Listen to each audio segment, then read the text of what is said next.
The Three Sensitive Queens. Once upon a time there lived a king of Ujjayani by name of Dharmadvaja who had three exquisitely sensitive queens. He loved all three of them very much. All of them were of unparalleled beauty.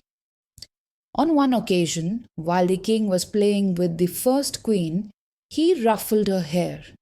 The lotus flower on her ear fell over her thigh and made a wound, and she cried out loud. The king was surprised at her sensitivity and immediately requested medical attention for her. On another occasion, when he was with the second queen on a full moon night on the roof of his palace, the queen suddenly felt her skin burning of the moonlight. The king ordered medical attention for her too and was again surprised at her sensitivity.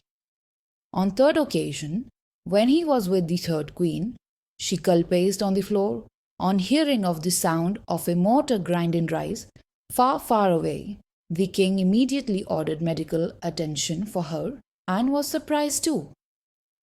Since then, he took utmost care of his three ultra-sensitive queens. Betaal stops and asks King Vikram this question: who among the three queens is the most sensitive? Vikram replies with a lot of thought. The third one, as she had not even been touched by the light or flower. She had only heard a noise from distance. As soon as Vikram had finished his answer, Betaal disappeared back to the tree. The three suitors. Once upon a time there was born a beautiful daughter, Mandaravati, to a very famous priest. When the daughter grew of age, the father was worried about her marriage. Once, three eligible bachelors came to the father and each asked him for the hand of the daughter. Each of them threatened to kill himself, lest the daughter be married off to any other of the three. The father decided not to marry her off to anyone. One day she caught a very high-pitched fever and died suddenly. All three of them, grief-struck, cremated the body of Mandaravati. One of them decided to stay there and slept on the ashes of Mandaravati. The other took her bones and went to the Ganges. The third became an ascetic and wandered off.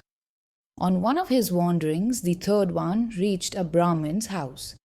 The Brahmin, by power of a spell, was able to bring the dead alive from the ashes.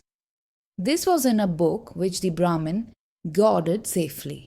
But the third suitor, in the stealth of night, stole this book and went back to the cremation ground of Mandaravati. The second one had returned from the Ganges with the holy water, and the first one was still there sleeping on the ashes. Then he, with the help of the other two, recited the spell from the book, and lo, behold, Mandaravati was reborn.